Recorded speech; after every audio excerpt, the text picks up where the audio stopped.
Hello दोस्तों, आज ऐसा कहानी लेकर आया हूँ जो कि आज तक आप सुने होंगे तो दूसरे के मुंह से।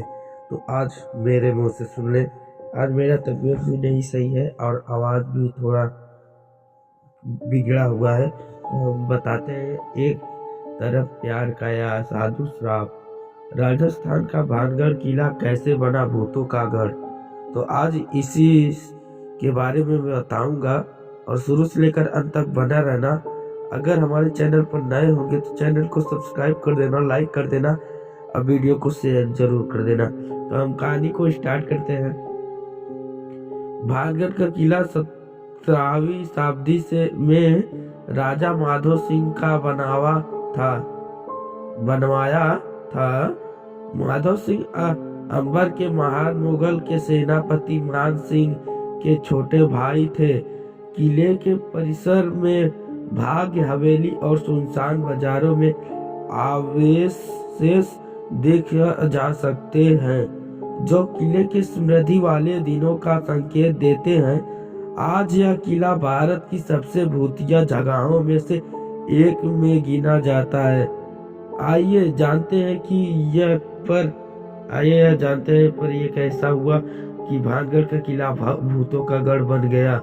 भानगढ़ का किला 17वीं शताब्दी में राजा माधव सिंह के बनवाया था। माधव सिंह अकबर के महान मुगल से सेनापति मान सिंह के छोटे भाई के पूरे बस्ती के साथ भानगढ़ किला पंच बड़े बड़े गेट से संरक्षित था।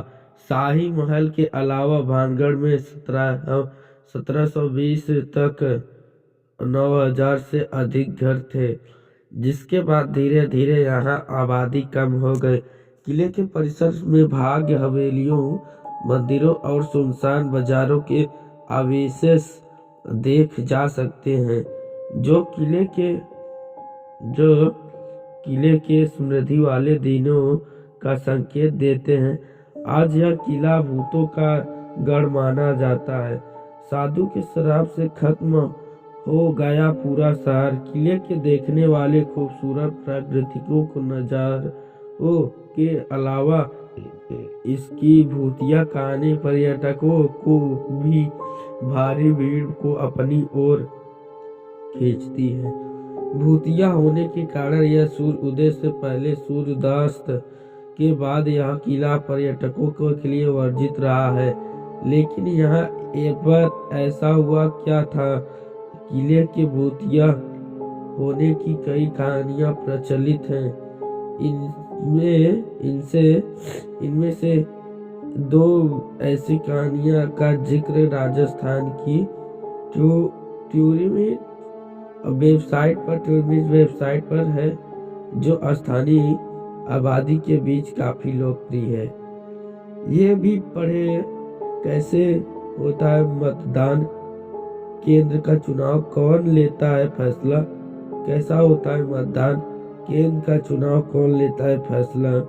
क्या NIED और CBI को एक्शन के लिए राज्य की परमिशन चाहिए। पर्ची में नाम आया फिर भी हार गए क्या। राज्यसभा का लॉटरी सिस्टम। पहली कथा बाबा लखनऊ नाथ नाम के साधु की है। इसकी मुताबिक राजा माधो सिंह भानगढ़ किले बनवाने से बहुत पहले वहां पास में ही बाबा बालाऊ नाथ ध्यान किया करते थे। जब किला बनाने का फैसला हुआ तो साधु ने राजा के सामने एक शर्त रखी। बाबा लालाऊ ने भानगढ़ के किला बनाने की अनुमति इसी शर्त पर दी कि भानगढ़ किला या उसके अंदर की कोई भी इमारतें उनकी गर्ज से ऊंची नहीं होनी चाहिए। इसके साथ ही चेतावनी दी गई कि अगर किसी संरचना का छाया साधु के घर पर पड़ती है तो किले में बसा पूरा शहर नष्ट हो जाएगा। कहा जाता है कि माधो सिंह के पोते अजब सिंह ने इस चेतावनी को नजरअंदाज कर दिया और किले की ऊंचाई बहुत बढ़ा दी। नतीजतन साधु के घर पर छाया पड़ी और चेतावनी के तहत पूरा शहर नष्ट हो गया। खूबसूरत राजकुमारी पर थी तांत्रिक की बुरी नजर। भानगढ़ की भूतिया कहानियों में एक कहानियां राजकुमारी रत्नावती से जुड़ी है। राजकुमारी रत्नावती बहुत सुंदर थी और देश के सही परिवारों से उनको चाहने वालों की इच्छा खासी तादाद थी। काले जादू में माहिर एक तांत्रिक को भी राजकुमारी से प्यार हो गया। एक दिन जब राजकुमारी अपनी सहेली के साथ खरीदारी करने के लिए गई तो जादूगर ने इस परफ्यूम खरीदते हुए देखा। तांत्रिक ने राजकुमारी के इत्र को लव पोशन से बदल दिया। लव पोशन उस जादुई लिक्विडेटेड को कहते हैं जिसके संपर्क में आने के बाद व्यक्ति में उस शख्स के प्रति प्यार की भावना पैदा हो जाती है जिसे उसे जादुई लिपस्टिक दिया हो। राजकुमारी को तांत्रिक की चाल का पहले ही पता चल गया। उसने इसको पास के एक बड़े पत्थर पर फेंक दिया। लिपस्टिक की जादू से वो बड़ा पत्थर जादूगर की ओर लुढ़कने लगा और तांत्रिक की पत्थर से कुचलने जाने से मौत हो गई। कहते हैं कि मरने से पहले तांत्रिक ने शहर को श्राप दिया और कहा कि यह जल्द ही तबाह हो जाएगा और कोई भी इसके परिसर में नहीं बचेगा। अब ये इत्तेफाक या उस तांत्रिक का श्राप। लेकिन कुछ समय बाद मुगल सेना ने राज्य पर कब्जा कर लिया और राजकुमारी रत्नावती सहित किले के सभी निवासियों को मार डाला।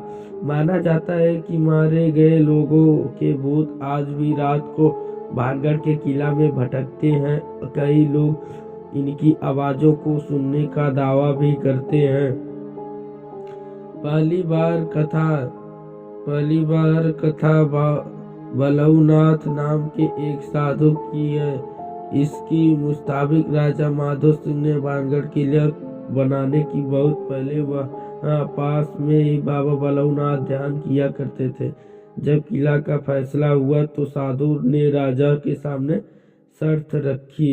बाबा बलौन ने भानगढ़ के किला बनवाने की अनुमति इसी शर्त पर दी कि भानगढ़ के किला उसके अंदर की कोई भी इमारतें उनके घर से बड़ा